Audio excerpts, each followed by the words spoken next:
The reaction to President Biden's first solo news conference in 8 months, he answered questions from reporters for nearly an hour, many of them focused on Biden's age and whether he would step aside after last month's shaky debate.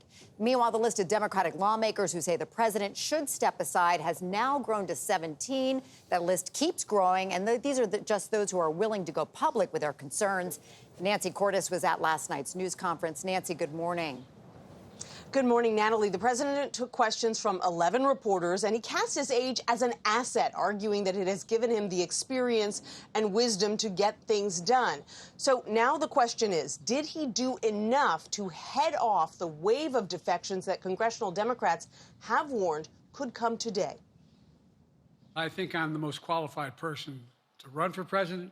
With his re-election bid on the line, an animated President Biden answered questions about his health. And they say I'm in good shape, okay? His age. The only thing age does is help you with it. Creates a little bit of wisdom if you pay attention. And his record. Can you name me somebody who's got more major piece of legislation passed in 3.5 years? I created 2,000 jobs just last week. He also showed some of the fire that Democrats were expecting to see in the debate 2 weeks ago. More children are killed by a bullet than any other cause of death. The United States of America. What the hell are we doing? What are we doing? His performance was good enough to reassure some lawmakers. I think he convinced a lot of people he should stay in the race. But right after the press conference ended, 3 more House Democrats called on him to withdraw from the race, bringing the total to 17 lawmakers. I will not stand silent as I see a trajectory to an electoral loss that leads to the presidency of Donald Trump and all that he has promised. Have you spent time thinking about what it would mean for your legacy, which you've worked decades to build, if you stay in the race, despite the concerns that voters say they have, and you lose to someone who you yourself have argued is unfit to return to the Oval Office? Well, look, I'm not in this for my legacy. I'm in this to complete the job I started. And while he said the other day that only the Lord Almighty could get him to leave the race, last night he did say there's one other thing that might sway him. Unless they came back and said, there's no way you can win. Me. No one's saying that. No poll says that. Biden's night was marred by a couple of missteps. Right at the start of the press conference, he transposed the names of his opponent and his running mate. I wouldn't have picked Vice President Trump to be vice president, but I think she was not qualified to be president. He made a similar mistake a couple of hours earlier when introducing Ukrainian President Volodymyr Zelensky. Ladies and gentlemen, President Putin. President Putin. He realized his mistake when the crowd gasped. President Zelensky. I'm so focused on beating Putin, we got to worry about it. Anyway, Mr. President. I'm better. Donald Trump mocked those gaffes on social media, but the Biden camp overall was pleased with the news conference. They felt he showed a command and depth on foreign policy that his opponent cannot match. Now, the president said last night he knows he needs to do more to reassure Democrats that he can do this. He's hitting the campaign trail today in Michigan to try to prove that. Tony? We'll be watching, Nancy. Thank you very much. We're joined now by CBS News chief political analyst John Dickerson and Democratic strategist and CBS News contributor Ashley Etienne. Good morning to both of you. Good morning. John, there have been some extraordinary press conferences in presidential history. Usually they're about the substance of the press conference. In this case, it was about the performance of it. Could he handle the questions? How do you think he did?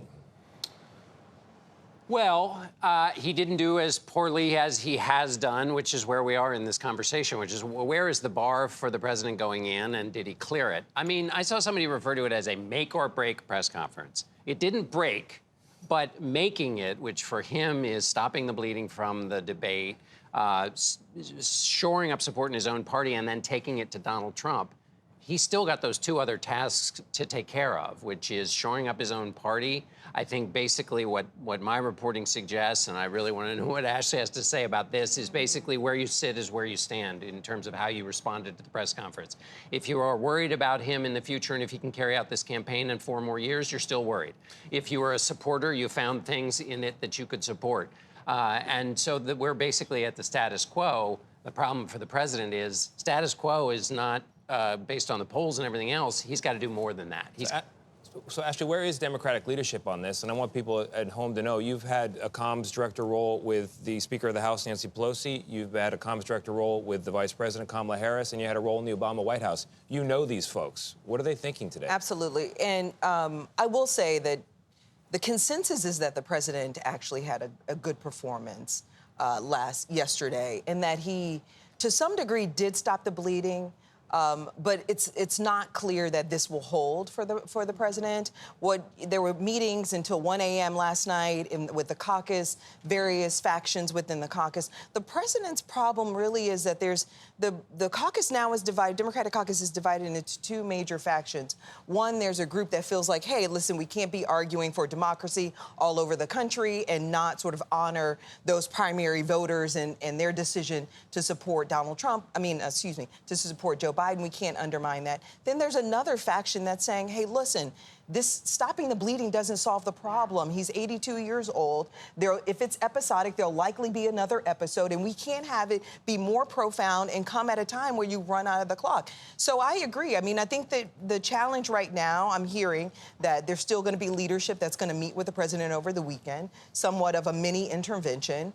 But also what they want to hear from the president is what's the plan going forward. They think, to Dickerson's point, that the strategy is off kilter. It's not working at this point, and then he needs to recalibrate the strategy and get back on the offense. And that is the question. I mean, where does the Democratic Party stand when it comes to what is the game plan going forward if it is not President Joe Biden? Are they standing with Kamala Harris, the vice president? Well, that's really the challenge I'm hearing. The major sort of source of the infighting over the past week within the caucus has been this question of the alternative. You know, of these two factions, one has argued you can't go in and ask the president to step down without a plan. There is no plan and there is no consensus. So really the president's next big challenge at this point is, can he unify this party? Can he reassure those members? And it's not going to be press conferences and interviews any longer. He's got to touch, he's got to feel them. I still stand by this argument that it was a mistake that the president didn't go to the caucus meeting this week, that the vice president is not over meeting with the Senate members, you know, because the question is whether or not there'll be more defections, and I'm hearing that there will be. Okay. Yeah, so it's John, is Joe Biden still the only one? He says he's the guy who's best positioned to beat Donald Trump. Do you feel that's true?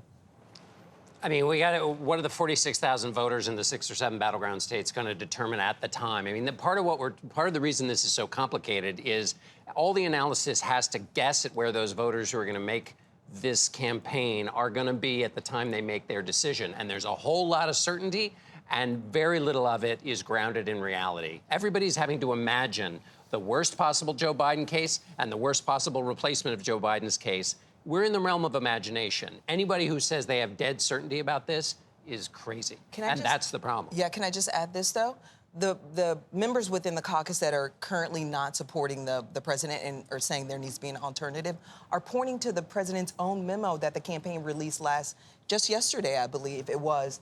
There's a line in there, if you dig really closely, they basically say that the race has remained static if you look at the poll, but there has been some movement, and that movement is among what they characterize as historically Democratic constituencies. That's the base. So you've got folks like the CBC members and others that are saying, wait a second, if we're bleeding support among our base, Houston, we have a much larger problem than we thought. The president seemed to understand that when he said, if the numbers show that I can't win, then that will make me...